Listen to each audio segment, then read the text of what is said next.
ನಮಸ್ಕಾರ. ಎಸ್ ನ್ಯೂಸ್ಗೆ ಸ್ವಾಗತ. ನಾನು ಎಸ್ ದೇವೇಂದ್ರಗೌಡ. ಇಂದಿನ ಮುಖ್ಯಾಂಶಗಳು.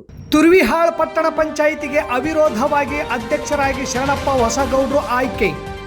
ಹೊಕ್ರಾಣಿ ಗ್ರಾಮದ ಯುವತಿ ಅನುಮಾನಾಸ್ಪದ ಸಾವು ತನಿಖೆಗೆ ದಲಿತ ವಿದ್ಯಾರ್ಥಿ ಪರಿಷತ್ ಒತ್ತಾಯ. ಅಶ್ವಿನಿ ಸಾವು ಖಂಡಿಸಿ ಛಲವಾದಿ ಮಹಾಸಭಾ ಹಾಗೂ ಜೈ ಭೀಮ್ ಸಂಘಟನೆಯಿಂದ ಪ್ರತಿಭಟನೆ. ಅತ್ಯಾಚಾರಗೈದು ಕೊಲೆಗೈದ ಪಾಪಿಗಳಿಗೆ ಕಠಿಣ ಶಿಕ್ಷೆಯಾಗಲಿ ಮೌನೇಶ್ ಜಾಲವಾಡಗಿ.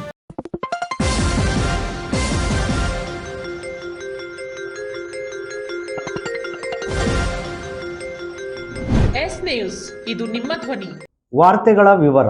ತಾಲೂಕಿನ ತುರ್ವಾಳ್ ಪಟ್ಟಣ ಪಂಚಾಯಿತಿಯ ಅಧ್ಯಕ್ಷ ಸ್ಥಾನಕ್ಕೆ ಆಗಸ್ಟ್ 21 ಶುಕ್ರವಾರದಂದು ನಡೆದ ಚುನಾವಣೆ ಪ್ರಕ್ರಿಯೆಯಲ್ಲಿ ವಾರ್ಡ್ ನಂಬರ್ 7ರ ಸದಸ್ಯ ಶರಣಪ್ಪ ತಂದೆ ಬಸನಗೌಡ ಹೊಸಗೌಡ್ರವರು ತುರ್ವಾಳ್ ಪಟ್ಟಣ ಪಂಚಾಯಿತಿಗೆ ಅಧ್ಯಕ್ಷರಾಗಿ ಅವಿರೋಧವಾಗಿ ಆಯ್ಕೆಯಾಗಿದ್ದಾರೆ ಎಂದು ತಹಸೀಲ್ದಾರರು ಹಾಗೂ ಚುನಾವಣೆ ಅಧಿಕಾರಿಯಾದ ಅರುಣ್ ಕುಮಾರ್ ದೇಸಾಯಿ ತಿಳಿಸಿದರು. ತುರ್ವಿಹಾಳ್ ಪಟ್ಟಣ ಪಂಚಾಯಿತಿಗೆ ಅಧ್ಯಕ್ಷ ಸ್ಥಾನಕ್ಕೆ ಶರಣಪ್ಪ ತಂದೆ ಬಸನಗೌಡ ಹೊಸಗೌಡ್ರು ಅವರು ಮಾತ್ರ ನಾಮಪತ್ರ ಸಲ್ಲಿಸಿದ್ದರು. ಸಲ್ಲಿಕೆಯಾಗಿದ್ದ ನಾಮಪತ್ರವನ್ನು ಚುನಾವಣಾಧಿಕಾರಿ ಪರಿಶೀಲನೆ ನಡೆಸಿ ನಿಯಮಾನುಸಾರ ಅಧ್ಯಕ್ಷ ಸ್ಥಾನಕ್ಕೆ ಒಂದೇ ಒಂದು ನಾಮಪತ್ರ ಸಲ್ಲಿಕೆಯಾಗಿದ್ದ ಕಾರಣ ಚುನಾವಣೆ ನಿಯಮಾನುಸಾರ ಮತದಾನ ನಡೆಸುವ ಅಗತ್ಯವಿಲ್ಲದೆ ಶರಣಪ್ಪ ಅವರನ್ನು ಅಧ್ಯಕ್ಷರಾಗಿ ಅವಿರೋಧವಾಗಿ ಆಯ್ಕೆಯಾಗಿದ್ದಾರೆಂದು ತಿಳಿಸಿದರು. ಅಧ್ಯಕ್ಷ ಸ್ಥಾನಕ್ಕೆ ಒಬ್ಬರೇ ಅಭ್ಯರ್ಥಿಯಾಗಿ ನಾಮಪತ್ರ ಸಲ್ಲಿಸಿದರು.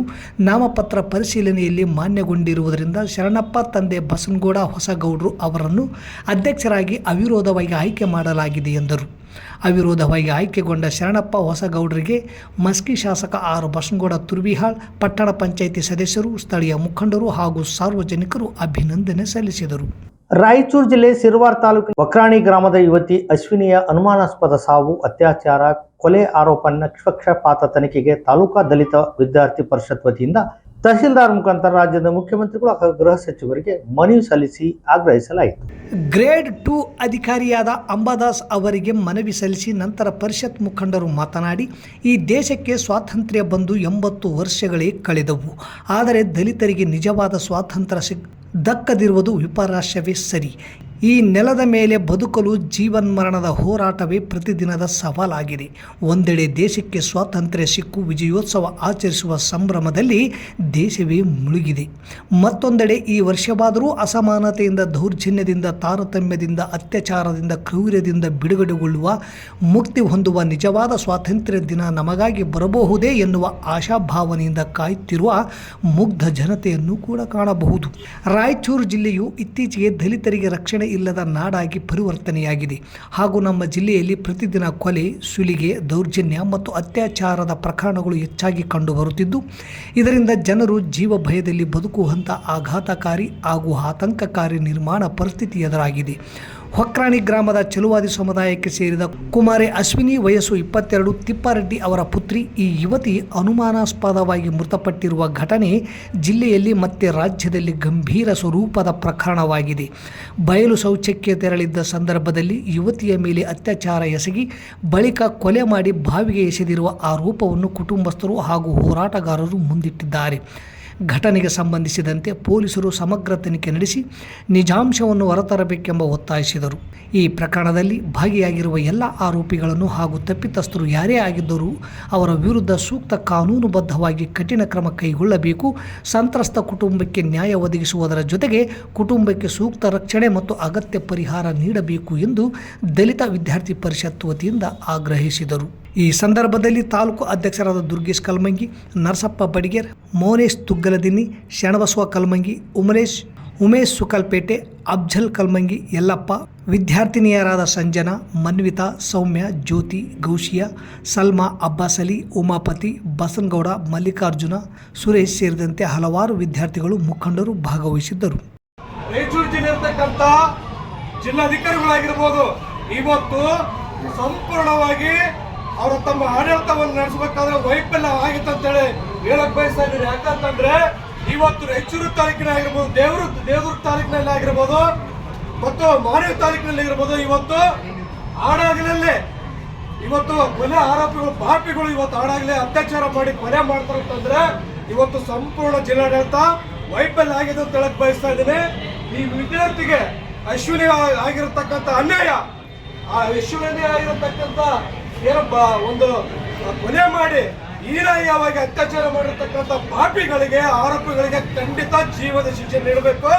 ಇವತ್ತು ರಾಯಚೂರು ಜಿಲ್ಲೆಯ ಸಿರುವಾರ್ ತಾಲೂಕಿನಾಗಿರ್ಬೋದು, ಇವತ್ತು ಅಲ್ಲಿನ ನಿಟ್ಟೂರಿನ ಜನರ ವಿದ್ಯಾರ್ಥಿಗಳು ಹೆಣ್ಮಕ್ಳು ನಿರ್ಭಯ ಸ್ವತಂತ್ರವಾಗಿ ಹೋರಾಡಬೇಕಂತಂದ್ರೆ ಪೊಲೀಸ್ ಇಲಾಖೆ ಸಂಪೂರ್ಣವಾಗಿ ಅವ್ರನ್ನ ಆರೋಪಿಗಳನ್ನ ಕೂಡಲೇ ಬಂಧಿಸಬೇಕು, ಜೀವನ ಶಿಕ್ಷೆ ಕೊಡಬೇಕು. ಹಂಗಾದ್ರೆ ಅಶ್ವಿನಿ ಅವರಿಗೆ ನ್ಯಾಯ ಕೊಟ್ಟಂಗ ಆಗ್ತದೆ.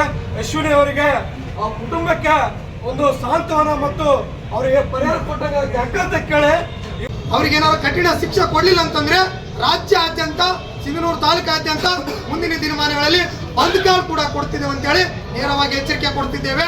19ರಂದು ತಡರಾತ್ರಿ ಬಯಲ್ದೇಸಿಗೆ ಹೋದಾಗ ಕಿರಾತಕರು ಅತ್ಯಾಚಾರ ಮಾಡಿ ಕೊಂದು ನಂತರ ಊರ ಮುಂದಿನ ಬಾವಿ ಒಳಗೆ ಎಸೆದು ಹೋದ ಘಟನೆ ಜರುಗಿದ್ದು ಸಿರುವಾರ್ ತಾಲೂಕಿನ ಒಕ್ರಾಣಿ ಗ್ರಾಮದ ಕುಮಾರಿ ಅಶ್ವಿನಿ ಈ ದುರ್ದೈವೆ. ಇದು ನಾಗರಿಕ ಸಮಾಜ ತಲೆ ತಗ್ಗಿಸುವಂತಹ ನೀಚ ಕೆಲಸವಾಗಿದೆ ಎಂದು ಕರ್ನಾಟಕ ರಾಜ್ಯ ಛಲವಾದಿ ಮಹಾಸಭಾದ ತಾಲೂಕು ಅಧ್ಯಕ್ಷ ಅಯ್ಯಪ್ಪ ವಕೀಲ ಮಲ್ಲಾಪುರ್ ಆರೋಪಿಸಿದರು. ನಗರದ ತಹಸೀಲ್ದಾರ್ ಆವರಣದಲ್ಲಿ ಜೈ ಭೀಮ್ ಮತ್ತು ಛಲವಾದಿ ಮಹಾಸಭಾದಿಂದ ಪ್ರತಿಭಟನೆ ಹಮ್ಮಿಕೊಂಡು ಮಾತನಾಡಿದ ಅವರು, ಇಂತಹ ಹೀನ ಕೃತ್ಯ ಎಸಗಿದವರನ್ನು ಪೊಲೀಸರು ಹುಡುಕಿ ಗಲ್ಲು ಶಿಕ್ಷೆ ವಿಧಿಸಬೇಕು. ಇಲ್ಲದಿದ್ದರೆ ಮುಂದೆ ನೀಚ ಕೃತ್ಯ ಎಸಗುವವರಿಗೆ ಯಾವುದೇ ಅಂಜಿಕೆ ಇಲ್ಲದಂತಾಗುತ್ತದೆ. ಜೊತೆಗೆ ಅತ್ಯಾಚಾರಕ್ಕೆ ಈಡಾದ ಅಶ್ವಿನಿ ಕುಟುಂಬಕ್ಕೆ ಸರ್ಕಾರ 50 ಲಕ್ಷ ಪರಿಹಾರ ಒದಗಿಸಬೇಕು ಎಂದರು. ಜೈ ಭೀಮ್ ಸಂಘಟನೆಯ ಮುಖಂಡ ನಿರುಪಾದಿ ಸಾಸಲಮರಿ ಮಾತನಾಡಿ, ಛಲವಾದಿ ಮಾದಿಗ ಹಾಗೂ ಹಿಂದುಳಿದ ಜನಾಂಗವನ್ನು ಈಗಲೂ ಸಹ ತುಳಿಯುತ್ತಲೇ ಇದ್ದಾರೆ. ಹಳ್ಳಿಗಳಲ್ಲಿ ನಮಗೆ ಈಗಲೂ ಕೂಡ ಹೋಟೆಲ್ಗಳಲ್ಲಿ ಪ್ರವೇಶವಿಲ್ಲ, ಕಟಿಂಗ್ ಶಾಪ್ನಲ್ಲಿ ಪ್ರವೇಶವಿಲ್ಲ, ಕುಡಿಯುವ ನೀರಿನ ಕೆರೆಗೆ ಪ್ರವೇಶವಿಲ್ಲ. ಇಂತಹ ಪರಿಸ್ಥಿತಿಯಲ್ಲಿ ನಮ್ಮ ಸಮಾಜ ಬದುಕುತ್ತಿದೆ. ಪೊಲೀಸ್ ಇಲಾಖೆ ಕುಂದುಕೊರತೆ ಸಭೆ ನೆಪದಲ್ಲಿ 4-5 ಜನರನ್ನು ನಿಲ್ಲಿಸಿ ಫೋಟೋ ತೆಗೆದುಕೊಂಡು ಬಂದು ಹಳ್ಳಿಯಲ್ಲಿ ನಾವು ಸಭೆ ಮಾಡಿದ್ದೇವೆ ಎಂದು ಹೇಳುತ್ತಾರೆ. ಇದಾಗಬಾರದು. ಹೊಕ್ರಾಣಿ ಗ್ರಾಮದ ಅಶ್ವಿನಿ ಅನುಮಾನಾಸ್ಪದವಾಗಿ ಸಾವಿಗೀಡಾಗಿದ್ದನ್ನು ಖಂಡಿಸಲು ನಮ್ಮ ಸಮಾಜದ ಮುಖಂಡರು ಪ್ರತಿಭಟನೆಗೆ ಕುಳಿತರೆ 2-3 ತಾಸಿನ ಬಳಿಕ ಜಿಲ್ಲಾಧಿಕಾರಿಗಳು, ಸಮಾಜ ಕಲ್ಯಾಣ ಇಲಾಖೆ ಅಧಿಕಾರಿಗಳು ತಡವಾಗಿ ಬರುತ್ತಾರೆ. ಏಕೆ? ನಮ್ಮ ಸಮಾಜದ ಹೆಣ್ಣು ಮಗಳು ಸಾವನ್ನಪ್ಪಿದರೆ ಬೆಲೆ ಇಲ್ಲವೇ? 3 ಪಕ್ಷದ ಜನಪ್ರತಿನಿಧಿಗಳು ಅಶ್ವಿನಿ ಕುಟುಂಬಕ್ಕೆ ಒಂದು ಸಾಂತ್ವನ ಹೇಳಲಿಕ್ಕೆ ಆಗದಷ್ಟು ಬಿಜಿ ಇದ್ದು ನಿರ್ಲಕ್ಷ್ಯ ಮಾಡಿದ್ದಾರೆ ಎಂದರೆ ಸಮಾಜದ ಬಂಧುಗಳೇ ಅರ್ಥ ಮಾಡಿಕೊಳ್ಳಬೇಕು ಎಂದರು. ನಂತರ BN ಏರ್ಯಾಳ್, ಸಿದ್ದನಗೌಡ ಸೋಮಲಾಪುರ್, ವೀರೇಶ್ ಸುಲ್ತಾನ್ಪುರ, ಹುಲ್ಗಪ್ಪ ಮಲ್ಕಾಪುರ ಸೇರಿದಂತೆ ಅನೇಕ ಸಮಾಜದ ಮುಖಂಡರು ಅಶ್ವಿನಿ ಅತ್ಯಾಚಾರವನ್ನು ಖಂಡಿಸಿ ಕಾಮುಕರಿಗೆ ಗಲ್ಲು ಶಿಕ್ಷೆ ಇಲ್ಲವೇ ಎನ್ಕೌಂಟರ್ ಮಾಡಬೇಕೆಂದು ಸರ್ಕಾರಕ್ಕೆ ಒತ್ತಾಯಿಸಿದರು. ಈ ಸಂದರ್ಭದಲ್ಲಿ HF ಮಸ್ಕಿ, ಮಾರ್ಯಪ್ಪ ರಾಮತ್ನಾಳ್, ಅಂಬಣ್ಣ ಮಲ್ಲಾಪುರ್, ಆನಂದ ಸೋಮಲಾಪುರ್, ಹನುಮಂತ, ಮಹಾಕಾಳ್ಯಪ್ಪ ಮಲ್ಲಾಪುರ್, ಚನ್ನಪ್ಪ, ಭೀಮೇಶ್ ಶಾಸ್ಲಮರಿ, ಮೌನೇಶ್, ದುರ್ಗಪ್ಪ, ಸಣ್ಣಬಸವ, ಬಸವರಾಜ್, ಶರಣಬಸವ, ಶಂಕರಪ್ಪ, ಮೌಲಾಲಿ, ಗುರುಪುತ್ರ, ವೀರೇಶ್, ಹುಚ್ಚಪ್ಪ, ಅಂಬಣ್ಣ, ಮರಿಸ್ವಾಮಿ, ಶರಣಪ್ಪ, ಭೀಮಣ್ಣ, ಲಿಂಗಪ್ಪ, ಪಂಪಪತಿ, ಯೇಸುರಾಜ್ ಸೇರಿದಂತೆ ಅನೇಕರಿದ್ದರು. ಅಧಿಕಾರ ಮಾಡಕ್ ಸಾಧ್ಯ, ಸರಿಯಾಗಿ ನಾವು ಇರಕ್ ಸಾಧ್ಯ. ಇಲ್ಲಂತಂದ್ರೆ ನಾವೇನು ನಮ್ಮಿಂದ ಮಾಡಕ್ಕಾಗಲ್ಲ. ಅರ್ಥ ಮಾಡ್ಕೋಬೇಕು. ಇವ್ರೇನ್ ಕರೆದ್ರ ಓಟ್ ಹಾಕ್ತಾರ, ನಮ್ಮನ್ನ ಗೆಲ್ಲಿಸ್ತಾರ, ಹೋಗ್ಬಿಡ್ತಾರ ತಿಳ್ಕೊಂತಾರ. ದಯವಿಟ್ಟು ರಾಜಕಾರಣಿಗಳು ಇದರಲ್ಲಿ ಭಾಗಿಯಾಗಿದೆ. ಯಾವುದೇ ತಪ್ಪಿತಸ್ಥ ಆಗ್ಲಿ, ಯಾವುದೇ ಪಕ್ಷದವರಾಗ್ಲಿ ಸಂಬಂಧ ಇಲ್ಲ. ತಪ್ಪು ತಪ್ಪೇ ಅದು. ಹಾಗಾಗಿ ಇದ್ರಾಗ ಯಾರು ಭಾಗಿಯಾಗಬಾರ್ದು. ಅದೇನಿರುತ್ತೆ ಕಾನೂನಿನ ಶಿಕ್ಷೆ ಕೊಡ್ಬೇಕು. ಈಗಾಗಲೇ ನಾವು ಬೇರೆ ಬೇರೆ ರಾಜ್ಯದಲ್ಲಿ ನೋಡ್ತಾ ಇದೀವಿ. ಅವ್ರನ್ನ ನೇರವಾಗಿ ಗುಂಡಿಟ್ಟುಕೊಳ್ತಾ ಇದ್ದಾರೆ. ಯಾಕಂತಂದ್ರೆ ಬೇರೆಯವರಿಗೆ ಅದು ಮಾರ್ಗ ಆಗಬೇಕು. ಇನ್ನೊಂದ್ಸಲ ಯಾರು ಅನ್ಯಾಯ ಮಾಡಬಾರ್ದು ಅನ್ನೋ ಉದ್ದೇಶದಿಂದ ನಾವು ಕುಲಂಕಿಷವಾಗಿ ಇದನ್ನು ಖಂಡಿಸ್ತಾ ಇದ್ದೀವಿ. ಇದ್ರ ಹಿಂದೆ ಇದೇ ದೇವದುರ್ಗ ತಾಲೂಕಿನಲ್ಲಿ ಒಬ್ಬ ಯುವಕ, ಅವನು ಹೋರಾಟಗಾರನೇ, ಅವನು ಬಹಿರಂಗವಾಗಿ ಅವನ ಚಾಕುವಿನಿಂದ ಚುಚ್ಚಿ ಕೊಡ್ಲೆ ನಮ್ಮ ಅಣಿಗೆನೆ ಹೊಡೆದಕ್ಕೆ ಹೋಗ್ತಾರಂತಂದ್ರೆ ನಮ್ಮ ಜಿಲ್ಲೆ ಎಲ್ಲಿ ಮುಟ್ಟಿದೆ ಅಂತ. ಇದೇ ನಾವೇನು ಸಂವಿಧಾನ ತಗೊಂಡು ಸ್ವಾತಂತ್ರ್ಯ ತಗೊಂಡು ಏನು ಈ ದೇಶದಲ್ಲಿ ಇದೀವಾ ಏನಿಲ್ಲ, ಬಹಿರಂಗವಾಗಿ ಕೊಲೆ ಮಾಡದೆ ಹೋಗ್ತಾ ಇದೆ. ಪೊಲೀಸ್ ಇಲಾಖೆ ಏನು ಮಾಡ್ತಾ ಇದೆ? ಅದಕ್ಕೆ ಕಾಂಗ್ರೆಸ್ ಸರ್ಕಾರಕ್ಕೆ ನೇರವಾಗಿ ನಾವು ಎಚ್ಚರಿಕೆ ಕೊಡ್ತಾ ಇದೀವಿ. ಪೊಲೀಸ್ ಇಲಾಖೆ ಕೂಡ ನಾವು ನೇರವಾಗಿ ಎಚ್ಚರಿಕೆ ಕೊಡ್ತಾ ಇದೀವಿ.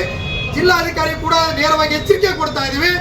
ಈ ತನಿಖೆಯನ್ನು ನಿಷ್ಪಾತವಿಲ್ಲದೆ ತನಿಖೆ ಮಾಡಬೇಕು. ತಪ್ಪಿತಸ್ಥರ ವಿರುದ್ಧ ಕಾನೂನಿನ ಕ್ರಮ, ಕಠಿಣ ಕ್ರಮ ತಗೋಬೇಕಂತೇಳಿ ನಾನು ಬೇಡಿಕೆ ಇಡ್ತಾ ಇದ್ದೇನೆ. ಮತ್ತು ಈ ಘಟನೆಯನ್ನು ನಮ್ಮ ಜೈ ಭೀಮ್ ಗರ್ಜನೆ ಸಂಘಟನೆಯಿಂದ ಮತ್ತು ಕರ್ನಾಟಕ ಛಲವಾದಿ ಮಹಾಸಭಾದಿಂದ ಇದನ್ನು ತೀವ್ರವಾಗಿ ಖಂಡಿಸ್ತೇವೆ. ಇದನ್ನು ಏನಾರು ಸಿರುವಾರ್ ತಾಲೂಕಿನ ಒಕ್ರಾಣಿ ಗ್ರಾಮದ ವ್ಯಕ್ತಿ ಅಶ್ವಿನಿ ಅನುಮಾನಾಸ್ಪದ ಸಾವು ಹಾಗೂ ಅತ್ಯಾಚಾರ ಪ್ರಕರಣ ಇಡೀ ಜಿಲ್ಲೆಯ ಜನತೆಯ ಮೇಲೆ ಕೆಟ್ಟ ಪರಿಣಾಮ ಬೀರಿದ್ದು, ಇದರಿಂದಾಗಿ ಜಿಲ್ಲೆಯ ಜನಸಾಮಾನ್ಯರ ಮನದಲ್ಲೂ ಆತಂಕ ಮನೆ ಮಾಡಿದೆ ಎಂದು ದಲಿತ ವಿದ್ಯಾರ್ಥಿ ಪರಿಷತ್ ಜಿಲ್ಲಾ ಸಂಚಾಲಕ ಮೌನೇಶ್ ಜಾಲ್ವಾಡಿಗೆ ಹೇಳಿದರು. ರಾಯಚೂರು ಜಿಲ್ಲೆಯಲ್ಲಿ ನಿರಂತರವಾಗಿ ದಲಿತರ ಮೇಲೆ ಹಲ್ಲೆ, ದೌರ್ಜನ್ಯ, ಅತ್ಯಾಚಾರ ಪ್ರಕರಣಗಳು ಹೆಚ್ಚಾಗುತ್ತಿದ್ದು, ಒಂದರ ಮೇಲೊಂದರಂತೆ ಪ್ರಕರಣ ಹಾಗೂ ಕೃತ್ಯಗಳು ಬೆಳಕಿಗೆ ಬರುತ್ತಿದ್ದು, ಅಕ್ರಮ ಚಟುವಟಿಕೆಗಳು, ಕೊಲೆ, ಅತ್ಯಾಚಾರಗಳನ್ನು ತಡೆಯುವಲ್ಲಿ ಜಿಲ್ಲಾ ಪೊಲೀಸ್ ಇಲಾಖೆಯ ನಿರ್ಲಕ್ಷ್ಯ ಎದ್ದು ಕಾಣುತ್ತಿದೆ ಹಾಗೂ ಜಿಲ್ಲಾಡಳಿತದ ಸಂಪೂರ್ಣ ವೈಫಲ್ಯಕ್ಕೆ ಹಿಡಿದ ಕೈಗನ್ನಡಿಯಂತೆ ಇಂದು ಇಂತಹ ಪೈಶಾಚಿಕ ಕೃತ್ಯಗಳು ಮುನ್ನೆಲೆಗೆ ಬರುತ್ತಿರುವುದು ಆಡಳಿತ ಯಂತ್ರಾಂಗಕ್ಕೆ ನಾಚಿಕೆಗೇಡಿನ ಸಂಗತಿಯಾಗಿದೆ ಎಂದು ಆಪಾದಿಸಿದರು. ಇಲ್ಲಿಗೆ ವಾರ್ತಾ ಪ್ರಸಾರ ಮುಕ್ತಾಯವಾಯಿತು. ನಿರಂತರ ಸುದ್ದಿಗಾಗಿ ವೀಕ್ಷಿಸಿ ಎಸ್ ನ್ಯೂಸ್. ಇದು ನಿಮ್ಮ ಧ್ವನಿ. ನಮಸ್ಕಾರ.